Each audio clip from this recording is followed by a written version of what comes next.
another stream of consciousness video. Yes, I still have the cough. What are you gonna do? I have a few things to talk about, but we'll see how far this goes. These guys have been sitting at my desk. You see them in all the videos. They sit at the end of my desk, and I just said, I love them, but they're going to go to the storage. So, that's what I'm going to do now. And I'm going to remove the parts that might cause some consternation and breakage. So, other than that, these things are pretty much robust as they are. I did love building this guy. I never bought him new in the store, but obviously I acquired a lot that had the pieces. I could probably build 2 or 3 of those.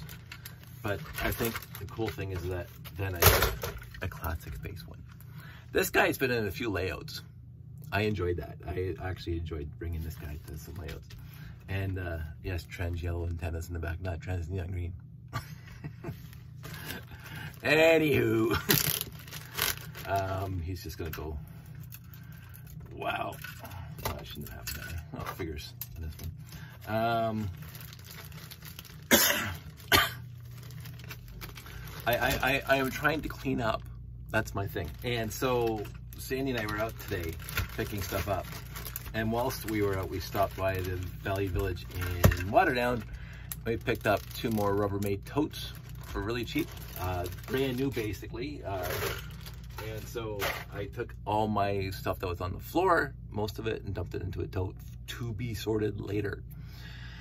And during that cleanup process of getting most of the stuff up off the floor, there's still some stuff over there that I have to do stuff with.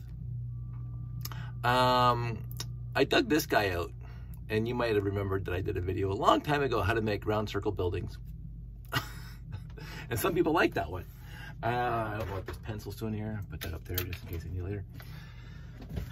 But this guy, since that video, has been sitting there in the corner and stuff piled on top of it ever since. Now, it tells you the robustness of the building because you can pile stuff on top of it. But it has been sitting there, and since it's just inside the entranceway door, broken plastic from one of my bins. It's gonna happen but this happened. And I didn't realize this until just the other day when I started cleaning up, and I said, son of a pup, see, if I did something with this right after I did the video, I would not have a broken base plate right now. Procrastination is my middle name. But it's just sad. Had I done something with this building, like take it apart and roll the pieces back into the collection at the time, I would not have a broken base plate. And people will say, but Dave, you have so many base plates. I get that. It's just, I don't like, if I had 1 over 100, it's the significant part is me being too lazy to do something with this, and it just sat there for ages. And had I did something with it, you know, c'est la vie. Anywho, I'm going to be taking this thing apart. But before I do, I got something even more important to talk about. if importance is something we can quantify in this video. First thing, while cleaning up, I dug this guy out because this is the guy that I reconstituted just a few weeks back. Again, never, ever, ever one of my favorite sets, but I have it. And I want to make it complete. So this is what those arrows were for. I only needed 1 because I use this black, I think Dacta / command center or whatever arrow. I'm not quite sure, but we'll put that guy there. So now he is complete, I believe, and the rest of the pieces are in there, I believe. And yeah, that goes up. Yeah, I think that's it. So now he is done. And I have an extra white arrow, white tile with yellow arrow on it. So these guys are gonna go into the bin over here. And while I'm over here, I'm gonna grab my white tiles that I keep as quote unquote sorted as possible, 1x1x2s, 2x2s, and more. Now I don't have room on my 2x2 plate anymore, base plate, to put any more of these tiles. As you can see, it's pretty full. And overall, oh, there's one I can put right there. I'm gonna put this one right here because that's for the rest of the arrow there. This isn't too organized. It's organized enough because I got the Explorians there and that wonderful little theme that Lego came up with. I can't remember what it was called, but I did get lots and use lots. Some maps from Pirates. All the games, the Lego games were I found to be interesting, not enough to keep together. And we did find, I think it was about 5 or 6 years ago, maybe a little bit more, but you go to Value Village and you would find Creationary, you'd find whatever the pyramid one. I kept on finding we kept on finding lots and lots of Lego games, and we would buy them because they're stupid cheap, and they would come with sometimes really cool parts, and including the dice. So I got lots of dice. So I'm just gonna put this guy right here, a square in a round hole. So that's that. White is taken care of. I haven't still rolled these guys into the collection. I'm not sure if I'm going to wash them or not. I keep on thinking I usually wash parts before I bring them into my collection, because that's a rule here in this house. The one time I forgot, I regretted it. So I'll probably wash the rest of the parts, even though I've rolled 2 into the collection already. But at the Toro Lug meeting yesterday, the AGM meeting, they finished up year 2023. And one of the things they had in 2023, I think it was a most brilliant collaboration. It was absolutely brilliant. It was called the Brickopoly game. And basically, you built Monopoly out of Lego. And writ large, as they say, this is one base, one property piece. And so people could build all the different properties, and the game, the Brickopoly, did not have to follow the standard game. We didn't have Park Place or whatever, you know. Can't remember. I haven't played Monopoly in decades. I remember Park Place and Ventura Avenue. No, that doesn't sound right. But anyway, but they had the color codes of the various property sets. And they broke those sets into themes. There was a classic space theme, there's a Harry Potter theme. All the railroads were the railroads, which was awesome. I love the railroads. Over the 4 properties of the railroads were just fantastic. Electric Company was fantastic. Avengers, or DC versus Marvel. So they had it all. And I was very, very, I don't know, I want to use the word honored. But my friend Joseph, because he grabbed one of the properties for Classic Space, decided to make my layout in minifig scale as the property for Brickopoly, as one of the properties, and he even put me there. See, there's me. So Dave K Space Layout. It's just look at it. It's, honest to goodness, it's the cutest thing I've ever seen. And so here's a comparison, because I can do a comparison. And so all year long in Chicago, Brick World Chicago, and wherever else I could bring Brickopoly, because it was at Bricks in a 6, obviously. It went Brickomini. I brought it, not just the entire layout, Brickopoly layout, in my vehicle when I took Mike. Mike and I drove together. This was on display many times this year at various events, Anime North and everything else. It was utterly fantastic, and I think the last time they had it on display was just a few weeks back when we did the Mississauga Comic-Con. Just wonderful. And so at the AGM, they gave all the various, you know, builds back to the builder, and Joseph gave me this. And so this is gonna stay together. I'm gonna put it right up here on my shelf, and it's gonna stay together as far as I want, you know, as I'm not gonna take it apart ever. It's like, and honest to goodness, it is, I feel very humbled. It's like an Oscar speech right now.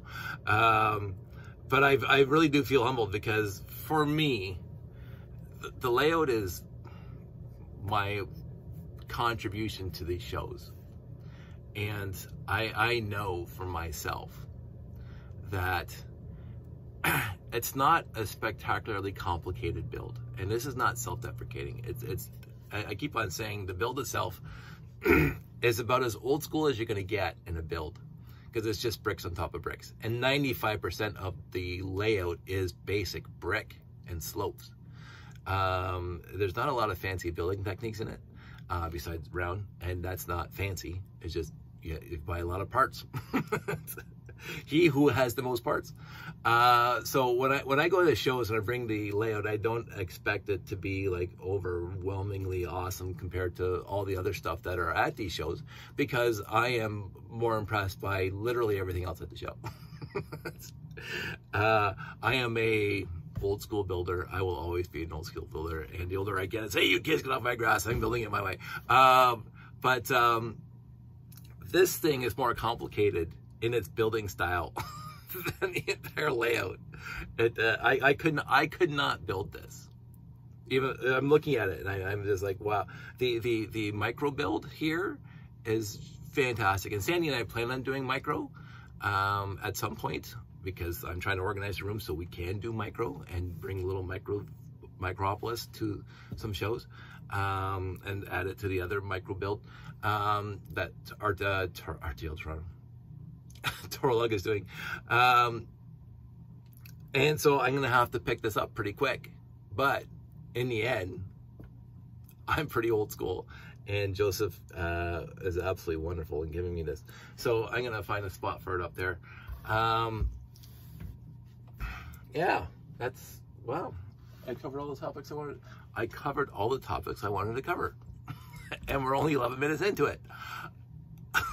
This is the first. I actually went through a few topics. Conversation. So that's it. 11-minute video. Yay. I touched on it briefly. The AGM was fun for me, and I am glad that I'm part of Toro Lug now. I really am. I'm glad I'm part of a lug to begin with. I was missing the RTL Toronto lug and doing lug events and stuff like that. Now, there's a vast world of difference between RTL Toronto and Toro Lug. And one of the biggest differences is RTL Toronto did not have anything codified at all. It was just a group of friends that would rent a hall and put on a show. And so RTL Toronto, although officially recognized as the Lug of Toronto by Lego and for the train heads when we used to do the train shows, and the robot heads when we used to do robot shows, but we never had dues. We never had official meetings, but we got swag. RTL Toronto, the Lego company would mail swag to RTL Toronto because it was an official lug. But we didn't do dues, and we didn't do meetings, and we didn't have AGMs, and we didn't vote for presidents, and we didn't care about any of that stuff. But there's a point that you have to care about that stuff, because in the end, if you want to become like an official recognized to do all the stuff like the lug bulks and stuff like that, even though RTL Toronto, I don't think RTL Toronto ever had lug bulk. I think we were pretty much done before lug bulk even became a thing. I know that Wacka Lug or OBB, and a little gray area, had lug bulk, but I don't think RTL Toronto itself ever had lug bulk. But basically we left, as a group, we left up the management to Chris and Callum. He did. There's no secretary, there's no treasurer, there's no nothing, there's no dues. When Callum came up with the t-shirt design, we would just put our money in and get a t-shirt. And renting a hall, I think, was mostly Chris, and I think Chris and Callum, and I think I contributed some funds to that, just to help out. But in the end, there was nothing official codified. And so when I'm at a Toro Lug meeting, AGM, and there's actually bylaws. And my thing about bylaws, and I'm going to say this as clear as possible. Before I became a board member of our property, because we live in a condo complex, and I'm on the board. I couldn't give a rat's patootie about bylaws. I care about civil laws and municipal laws and federal laws and blah, blah, blah, and laws of nature and blah, blah, blah. But a little committee, like when I was in Boy Scouts, never got involved in bylaws. When I was involved in all those other things, young peoples and whatever else, couldn't care less. Just, I show up, have a fun at the meeting, do what I contribute as I can and go home, and not give a moment of thought to bylaws. Although, but now, because I've been on the board for far too long, bylaws are very, very important to me now, because they're a way of codifying what happens in specific situations. And sometimes bylaws are too invasive, too big, too overwhelming, too detailed, too minutiae into the right down to the nitty gritty, and I couldn't care. But in the end, you need bylaws. You need a framework, just in case there's friction. And so when we were at the meeting, and this is just a little thing, I don't think I'm talking out of class. The bylaw says in Toro Log that you had to have the AGM in November. That's what the bylaw said. And they wanted to amend that bylaw because it's now December and trying to get things booked and blah, blah, blah, and getting people together. And this is the flip side. And this is, I wasn't going to go into this, but I'll talk about it for a while. This is why I'm no longer in Boy Scouts. One of the main reasons I'm no longer in Boy Scouts is people get caught up in the minutiae or the letter of the law versus the spirit of the law. And this is going to go make sense to some people at some point. And there's always going to be those people who feel chagrin. Oh, I'm shaking my fist in the general direction of whatever or corporations has these bylaws, because they don't like the bylaw. And also on the flip side, since it is a volunteer organization, Torolog and our board, you have to accept what is in a more congenial way than getting your neck up against it, getting your back up against it, because we're volunteers. We're volunteers. We're not getting paid for this. We do not get paid for this. We show up, we're volunteering like everybody else, and there's no special treatment, blah, blah, blah. So when they started talking about amending the bylaw, because the bylaw itself said AGMs must be in November, they said, well, because of time constraints and trying to rent facilities and blah, blah, blah, trying to get a big enough room for everybody, because I know this from my board meetings, that you can't always get down to the letter of the law, that it's been easier sometimes just to book at the beginning of December. And so the last couple of AGMs were in the beginning of December, and yet that's contravening the actual bylaw. And so they wanted to amend the bylaw, saying we should be able to book the AGM anytime between November 1st and December 21st, almost 2 months, because of that constraint of trying to find a room in a library or wherever you're renting a room, because you have to do this months and I think it's the logistics of the situation as well. A lot of people don't get, and to make sure that all your ducks are in a row, to make sure everything is, all the check boxes are checked in order to have an AGM, an annual general meeting on official policy stuff. So they wanted to amend the bylaw, and that became a discussion. and I'm not faulting the discussion. I love discussion. I go out of my way for discussion and whatever.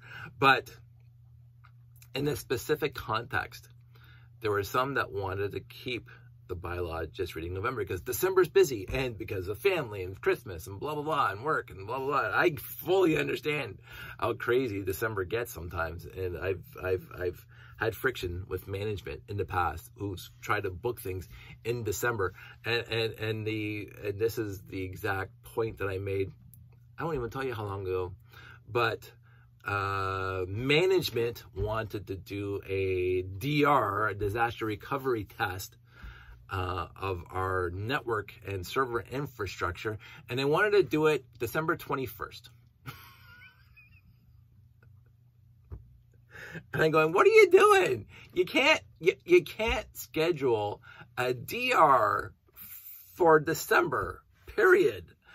Many vendors that I've worked with over the years have sent out emails and pronouncements saying, do not schedule upgrades, do not schedule testing, do not schedule that stuff in December because we are going to be short-staffed. We are going to be short-staffed because it's Christmas time and people want to book off and go to Aruba or family or whatever. It doesn't matter what the excuse is. It's not an excuse. It's December. Do not book this kind of crap in December because they're going to be short-staffed to be able to support you. And when you're doing a DR test with servers and network, it might not come back up. That's part of the DR test, to make sure it comes back up. And if it doesn't come back up, who are you calling? The vendors. And the vendors are going to say, why would you? We told you not to book the DR test. Do it in January when everything's dead and everybody's back at work and miserable. But anyway, so I got into it with the upper-ups a while back. I won't say how long ago. That you cannot book this stuff in December. Oh, but we have this checkbox that we had to do a DR test. Well, you mentioned it to me a week ago, and it's now like December. If you wanted a DR test, July, August, September, or January, whatever, we could have booked it then. But my experience, my 35 years experience of doing IT, is that you do not do this in December, like a big DR test in December, because of the short staff. And our staff is short because people are booking off. And we have to get the business to sign off on the DR test as well. They have to do their testing. They have to go to the ERP. They have to do this. They're on vacation. They're sitting on the beach somewhere. They're flying to BC to hang out with mom and dad, whatever it is. And I'm going, do it in January. No, we have a checkbox. We have to do it, whatever. You just tell me when you want to do it, and I'll get it done. Oh, Dave, you tell me, January. No, I don't want to. Well, you tell me when you want it done, because when I want it done is January. so anyway, so that was a tangent on this whole topic of the discussion of the point of even booking halls, even booking rooms at libraries, even booking whatever, and trying to get people organized to come out to an AGM. I know what that's like, again, from the board perspective, being on the board. Like, we have 150 units in this complex, 150. Which means that besides renters, which is 10%, so maybe 15, we have 135 owners in this complex. So you would think that there would be a turnout for an AGM, for our AGM, our annual general meeting, to get quorum, and quorum is like 33% of 150, and so that's nothing. 50. No, it never happens. Not once have we ever had quorum of people in the room for one of our AGMs ever. We'd have to go get proxies. And so I usually spend the week before our AGM walking around the units and getting people's proxies, so we have quorum enough to pass our budget and vote on various things that happen in the complex. Because that's in the bylaw. You have to achieve quorum before you can, pass your budget. So I've been on the board for 15 plus years, and every year I go and get proxies. And so I know what this is like. And so when the people who run Turlock stood up there and said, we need to change the bylaw, because right now it says the AGM must be in November. We just want to give us more leeway, more ability to book a meeting, because the last couple of years it's been December, because that's the only time we could book it. So to maintain compliance of the bylaw. Now again, the minutiae is, who cares, right? Book in April, the AGM in April. But and this is the whole point of bylaws, should somebody contest whatever vote happened on the weekend, they could say that the AGM was not a legitimate meeting, because it says the AGM must, according to the own bylaw, the AGM must take place in November. And since it did not take place in November, and people voted for whatever they voted for, somebody could contest that. And they could legally, not that they would because it's a volunteer organization, legally take the Turlock to court. They could, according to your bylaw. This is exactly, well, it's very, very similar to my old company story, where you get the spirit of the law and you get the letter of the law. And so I had no problem yesterday when the management team, because I know what goes into management of any organization, going back to Boy Scouts and all the volunteers that I did back then, and my time as now board president for the last 4 or 5 years. Good times. Don't recommend it. But I get the covering your butt by amending the bylaw saying November, December, because if you're having your meetings half the time in December, because it's just more convenient for people to get into Toronto. Because I'm coming from Hamilton, I don't care, but anyway. They were trying to be nice with their scheduling, and yet some people say, no, it has to be November. Well, if you're demanding that it be November, this is the other contrary thing. If you're demanding that the AGMs be held in November and you're attending the AGM that's in December. But anyway, parenthetically related to that is I'm not a lawyer.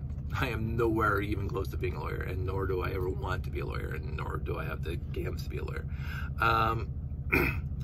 Years ago, I worked for a school bus company. It was a fantastic job. It was absolutely right up there with one of the best jobs I ever had. Until they went bankrupt. But anyway, before they went bankrupt, a school bus company, we were told, has to be self-insured, because there's not an external insurance company in the world that's going to assume the risk for a school bus company, no matter what what the school bus company is paying for insurance. Now, on paper, every company in the world has to have an external insurance company as their insurer. But Laidlaw, I'll mention her name because they're gone now. Laidlaw was self-insured with a ghost or a shadow of a insurance company that would just get the, issue the certificates. But we paid out of our own pocket, shall we say, Laidlaw. So this happened in California. Laidlaw was in California. Laidlaw was everywhere in North America. It was huge. 65% at one point, and there's a number I remember, 65% of the HTS, home to school, busing, school busing on North America was Laidlaw at one point. One company, 65% of the market share was Laidlaw. I don't know what they're down to now, 5 to whatever. It's a stupid small number. But back in the day, at the height of Laidlaw, 65, it was the biggest school bus transportation provider in North America, period. I mean, there was not a company that was even close to Laidlaw at the time. It was a Canadian company. Figure that one out. So in California, and I don't know if you probably heard this story before, because I think I do like saying it. School bus driver, school bus Joe, we'll call him Joe. School bus driver Joe is driving down the road. He's got a bus full of kids, and he's got that big mirror above his, whatever, so he can keep an eye on the kids. And the kids are acting up, as kids are wont to do. Kids are acting up. Little Timmy back there is acting up a lot. And school bus driver Joe looks up in the mirror and says, "Hey, Timmy, please sit down and behave." And keeps on driving. It's like 30 seconds later, "Timmy, you have to sit down. You're goofing around too much." And at this point, the bus driver stops the bus on the side of the road. What happens next, as far as what's conveyed to me by our insurance adjudicator at Laidlaw, who telling us the story, is called the but-for clause. So the school bus driver's parked on the side of the road to deal with Timmy. And at that point in the conversation, a drunk driver T-bones the bus, just like smacks right into the side of the bus. Thankfully, there were no injuries or very little injuries on the school bus itself. The unfortunate part is the drunk driver ends up completely banged up in a wheelchair, paralyzed according to the insurance adjudicator, in the hospital for a long time, laid up in a wheelchair, because it's a pickup truck against the school bus. Who's going to win that? Especially in T-boning, because school buses are big. Anyway, The drunk driver sues Laidlaw. Yes, he did. He sued the school bus company that he drivingly hit. So in the court proceedings, what had happened was there is no law on the books, no federal or municipal or state law back then on the books that said of how a school bus driver is supposed to take care of disciplinary action when it comes to the kids on the bus. There's no law. But there's an internal bylaw, an internal mandate of Laidlaw at the time. When you take your school bus training, you get a lot of training on Laidlaw rules and regulations for, you know, circle checks, inspections, which are also part of municipal and federal and state law, that your bus has to be inspected. But there are certain trainings that we give our drivers that are over and above the actual law. And one of those provisos in Laidlaw rules, not federal or whatever, Laidlaw rules, is that when a kid's acting up enough to distract the driver stops the bus immediately to deal with the disciplinary action.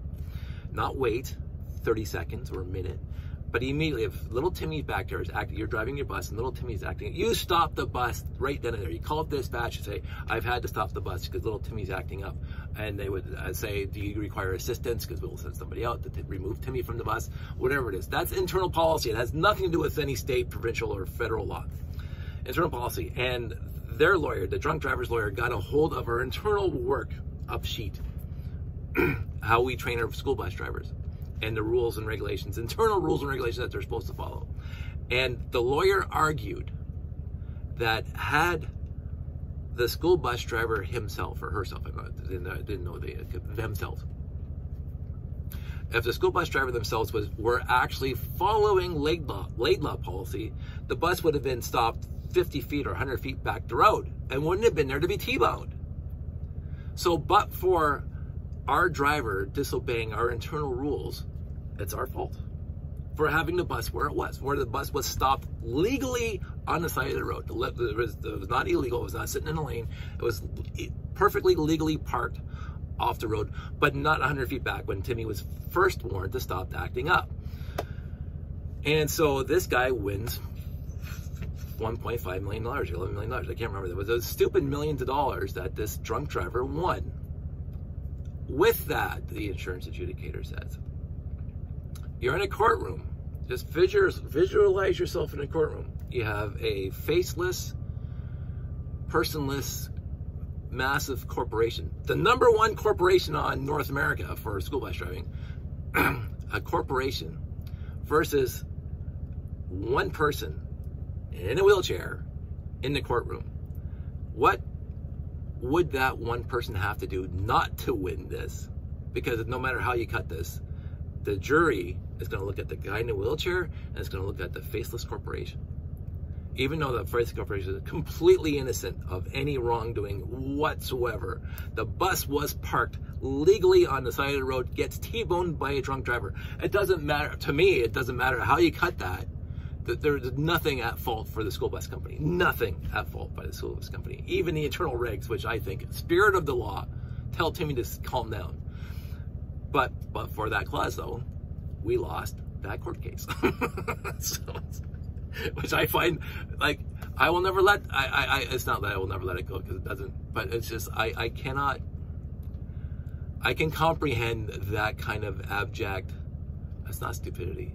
I can comprehend that abject way of dealing with things because of the je ne sais quoi of life, shall we say. My hope has always been that the better parts of our nature would make us rise above that kind of lunacy, legal lunacy. My thing has always been, if you're drunk driving, honest to goodness, like, you should never drive again, period. I don't know if the guy got out of the wheelchair. Like, this is a story that I heard 25 years ago.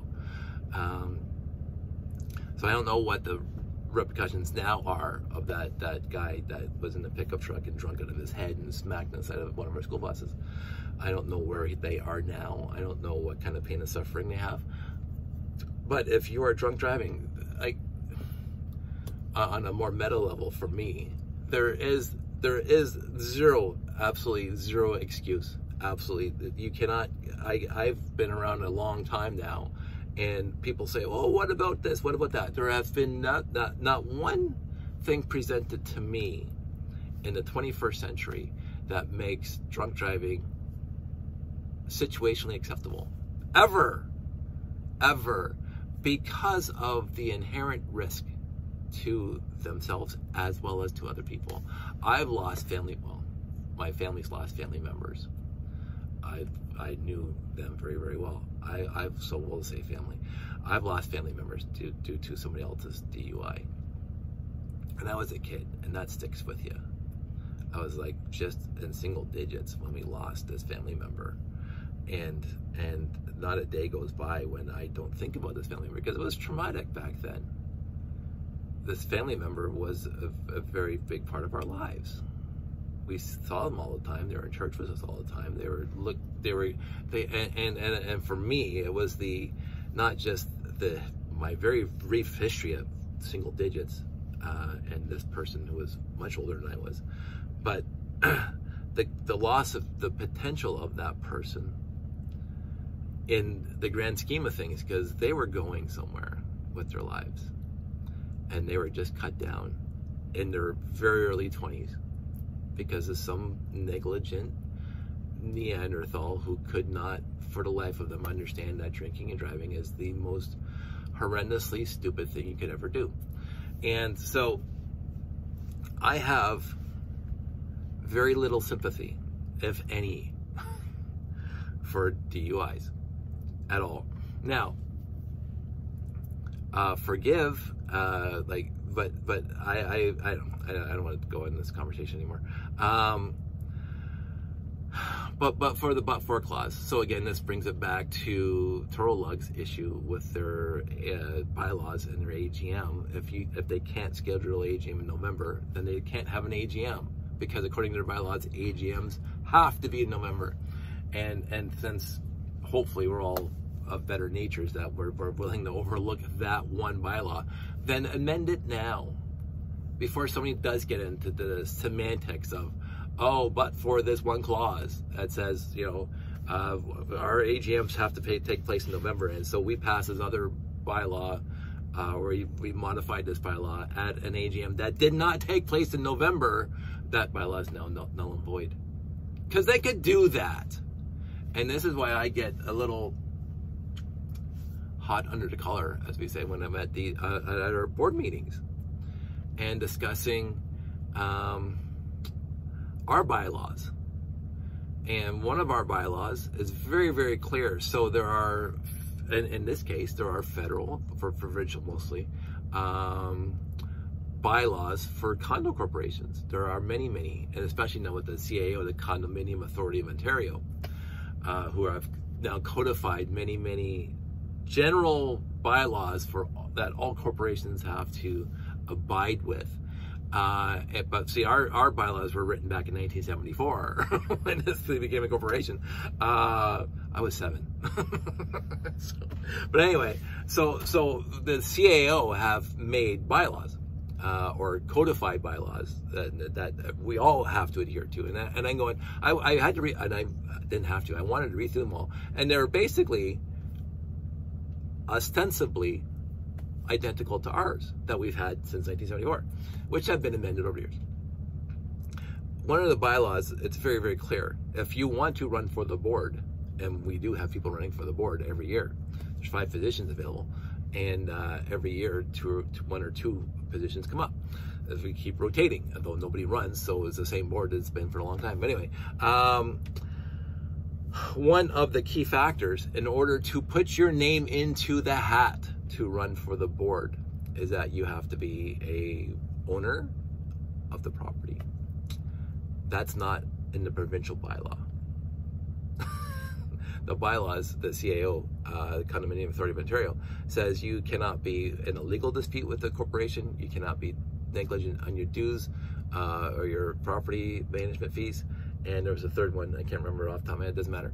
But there was 2 or 3 things that they said, and the one that the general for all condo corporations, ours has an extra one, and it's always been there. It's been there since the beginning of time, that you have to be an owner, listed as an owner.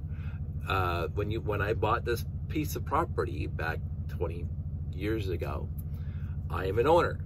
Sandy is not an owner. Sandy cannot run for the board right now because I bought this before I met Sandy. We keep on talking about getting her name on the deed, but that's money now. In order to do that, in order to change this deed from my name to our name, but we have to do it. You know, something can happen to me, and this has to be, you know, it's in my will, but whatever. But Sandy could not run for the board right now, according to our own internal bylaws, because she is not an owner. And so this came up during our last election, our last board meeting, that we had a person who I will not name publicly, but they were malcontent. They're a ne'er-do-well. They're a complete and utter jackass. I have no problem saying that, because they are. On the deed of their house, his wife's name's on there, not his. According to our internal documentation, because we keep track of the owners, because we have to, his name's not on his name is not on the deed of the house, their unit. He put his name in, and by the time it got down to me and the rest of the board, because you put the name into the property management company to run for a position, I said, wait a minute, because I have the owners list. That name ain't on it. And I got into it, the property manager at the time, because they said that doesn't matter. The CAO says these are the criteria for running for the board, that you have to be upstanding, you can't be any debts, you can't be any lawsuits. I can't remember what the other one was, but I said, but I get that. Those are the same that's in our corporation bylaw, but our corporation bylaw has the 4th line. You have to be an owner. Well, we can't go by that. What do you mean? It's right there. It's in our bylaw. It's right, black and white. You must be an owner. Well, we have to ignore that one, she says. Like, what are you talking about? Because it contradicts the provincial one. I said, no, it doesn't. There's at no point does being an owner, stating that you must be an owner, contradict the other 3 that are listed both in ours and the province one. All those 3 are identical, and we just have a 4th one. You have to be an owner. No, it contradicts the rest of them. Show me how that contradicts it. Show me. No, it does. It does. This person is allowed to run. And I was incensed. I was like, and again, why should I care? But my whole point was forgetting the letter of the law. I've heard from other people who are on boards of other properties towards Cotter's Country, shall we say, up there in nice places where people go for vacations and stuff. Sorry. And they are on boards where the majority of the people that are on the board do not live on the property. They are investors who bought units, and they live in Toronto or they live wherever else. And these people, these condo corporations, are having such a difficult time because the people who don't live there are voting against the better interests of the people who do live there, because they just want their property values to go up. They don't care about, you know, the daily stuff. We're not paying for that. We're not paying to fix that. We're not paying for, I just want this stuff invested into that, so my value of my property goes up. I don't have to live there. I don't have to deal with this anguish of what we're cutting out of the budget here, because I don't care. And that was my point to my property manager. I said, what do you mean they don't have to live here? That means that somebody down the street or somebody across town or even a developer could run their people and take over the entire board, run it like crap, run everybody out of here, right? And this is a huge piece of property. we have 150 units, but it was a mandate back in 1974 to have 90% green space. We have, I won't tell you where I live, but if you look at all the other properties in the area, and you look at our property, like you'd have to throw a baseball pretty hard from the back of your yard to hit the next guy's backyard on the other side. Our properties have massive amount of spaces between the units, the blocks of units, massive, huge parks. We have a huge piece of real estate here. You think a developer in our area would love to get their hands on this piece of property because it's convenient. It's 2 minutes from the Red Hill Creek Expressway. It's 5 minutes to the nearest malls. There's a billion schools and shopping centers around here, and yet we're nestled in the Niagara Escarpment. It's an absolutely idyllic place to build a huge condo. And so why would we allow, and this has been on our bylaw since 1974, why would we allow external people who do not live here to be on the board? It makes no sense to me. It makes zero sense. The spirit of law, they have to live here to be on the board, because if they don't live here, they're not going to care. They're not going to care about people. They're going to care about their investment. And I'm sitting here saying, I don't care about people's money going up in value, even though housing goes up in value anyway. I care about the 149 residents other than people who live in this house. Well, I care about the people who live in the house too, but I set them on the board. I care about all the people who live here. And I want to make sure that they are living comfortably and safely and soundly and secure in their property. That's what I care about. I'm not going to come at it like, oh, if I cut out the the money there, my investment's going to increase, because that's going to impact negatively the people who live here. And I've heard it from other people who allow non-residents to be on their board. I've heard it. And there's this, and this kind of thing, I should have been a lawyer, but this kind of thing does frustrate me beyond belief, because I just want to come home from work. I want to kick my feet up in the chair. I want to watch TV, sit on my back porch, watch the sun go down, watch the sun come up. Whatever I want to do, I want to do it safely, securely, and happily. This is what I want. And that's what I want for everybody else too, that they can live in their homes without worrying about the roads collapsing or being too dark at night, whatever else.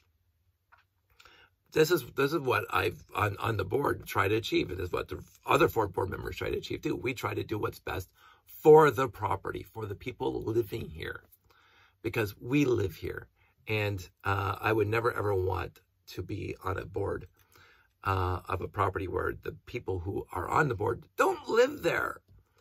And so we have a just, to me, it's very just rule on the books. It says you have to be an owner. You have to be listed as an owner.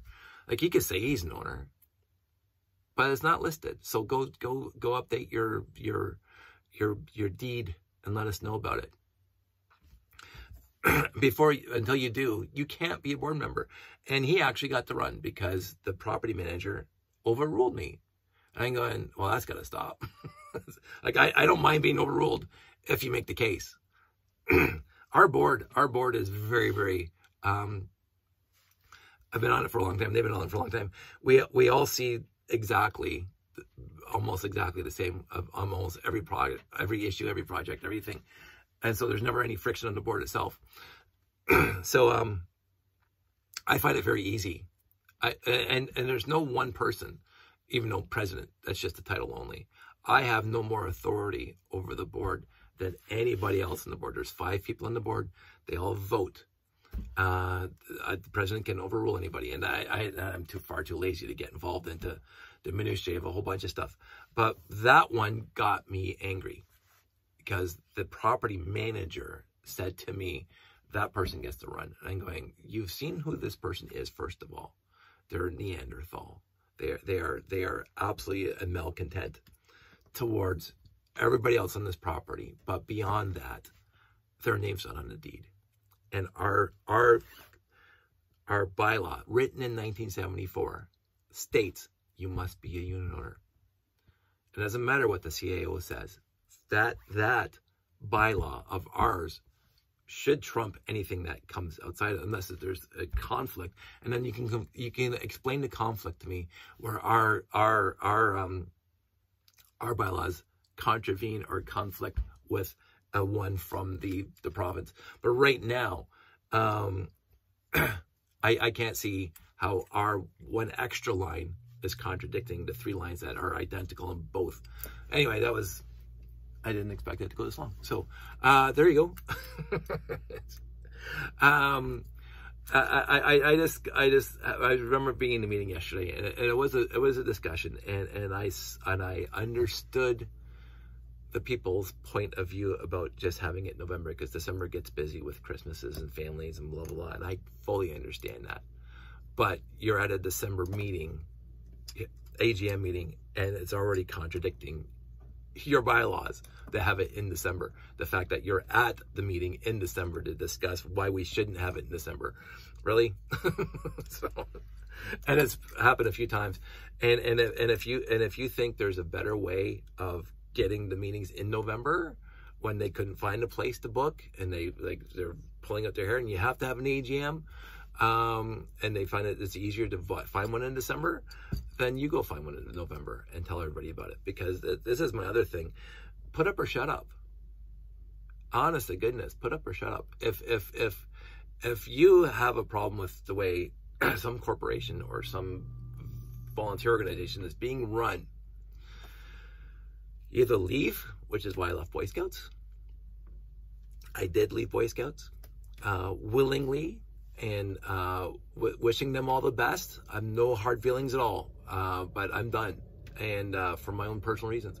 And I wasn't gonna say, oh, no. I think Boy Scouts, at least back when I was a kid, for 25 years, was the best organization on the planet. It was fantastic. It's different now, straight up, but it was fantastic back then, and it was tough for me to leave. But I said, I'm done. I can't handle these people who say, I'm not getting what I want out of this, and therefore everybody else should suffer too. I didn't get my edification today for this. And I'm saying, like, we put all this effort into things every day, every week, every month, every year to get, things organized and done and blah, blah, blah, and getting all the ducks in a row so the kids can have a good time. And here you are ruining it for everybody because you're pissy that you didn't get the little doodad that the other kids got because you couldn't be bothered getting out of bed before 3 o'clock in the afternoon. I was just done with it. And seeing my mom cry about it, I think that was the worst part. Seeing my mom cry and the stress that she went over. And in the end, if we want to be truly honest about this, it killed her. There's no other way of putting it. I'm not saying my mom would be alive today, but the stress that institution put on my mom, and again, they didn't deliberately, they were not malicious doing it. My mom took that on herself, straight up. It's like, this is not a fault of the Boy Scouts of Canada. But my mom's a very stubborn person. She was extremely stubborn. And she should have known better at that point of her health to not do what she was doing. So this is a quick conversation because this is a tangent on that one.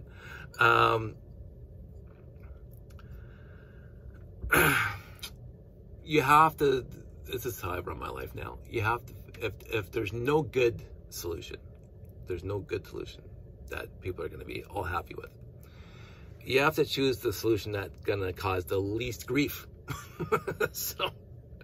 So my mom was going to do this whether or not she was told to or not. And so because I loved all her friends in the Boy Scout organization. I knew all of them. They were all wonderful friends of the family when I was growing up. And so they knew what my mom was going through, health-wise. At least they had an inkling. They don't have all the specifics, but they had an inkling. But my mom said, I'm going to be there, and I'm going to bring this. I'm going to bring X. And I don't know if they ever said, Linda, that's too much. But I remember being as a kid when people, especially my dad, would say to my mom, Mom, that's too much.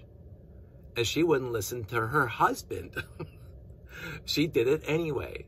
So there was no way of getting around my mom to tell her to sit this one out. She wasn't going to. So this isn't the fault of the Boy Scouts of Canada. That's why she died. But in the end, she died for them. My opinion, I'm not a doctor. And so it is what it is. And she would have done it anyway. Okay, so here's the scenario. Had I had a time machine and gone back to that Friday night before I found her, and pounded on her door and said, Mom, don't go. Do not bring any of this stuff. Just go to bed, relax, de-stress, whatever. She wouldn't have done it. She wouldn't. Mom, this is what's going to happen to you in 6 hours. This is what's going to happen to you in 6 hours. She still would have done it. She would have done it. That's who my mom was. She died what she loved doing. That's a good way of putting it. And I have to accept that from her, because that's her life, right? It was her decision to do that. She was a smart enough person. She was a freaking nurse. She knew all the ins and outs of what was going on. She hid from a lot of stuff. Blah, blah, blah. I love my mom. But and so you have to pick the lesser of a bunch of evils. In certain instances, you have to. There's no good out. And so I have the discussion all the time about other people that I know that are up there in their age, and they take on too much because, you know, that's what they've always done. You know, and it really is debilitating to them. But without doing that, they are less than who they are. So I am not going to sit here and tell old people, my mom and other people, that they have to stop. Because my mom didn't stop. She's dead for it, but she didn't stop. And she died what she loved, doing what she loved to do. And if you take that away from them, here's the example. They're going to be miserable. They're going to be living, but they're going to be miserable. So this is a tough call. And it's kind of an individual. This is a situational ethics. It's a tough call. Like, had I had a time machine, would I have gone back to the Friday night before my mom passed away and just sat her down, tied her to a chair, and say, just for the love of everything, just take a break for a minute and let your body relax and heal itself. Because that's what it had to do. And she wouldn't give her body enough time to heal herself, because that's who she was. It's go, go, go. But she died doing what she loved to do, and I have to respect that. And she wasn't going to take it from anybody. She wasn't going to take a no from anybody. And so even if her friends, all her friends at the Boy Scout organization and here, sat her down and said, Linda, you're sitting this one out, she would have been miserable. So in the end, on that specific note, it is very, very situational.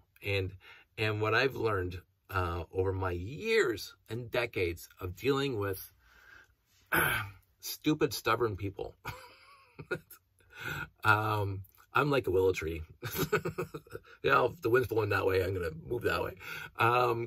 But stupid, stubborn people, to the point of, because the people I grew up with, the people my friends and family, and the peers of the elders of the community, were so pro-community and anti-personal gain. And that's a good way of putting it. My Uncle George, well, most of my family, would just volunteer the crap out of their lives. That's who they were. And just be there all the time for everybody else, all the time. That's who they were. And yet, when you sat them down, every once in a while, say, you have to take a break. Oh, who's going to do it? That's always what I always heard. Who's going to do it? Next generation. You did your bit. And this, my quote to them has always been, it's for 30 plus years now, you've already done your bit for King and Country. You've done it.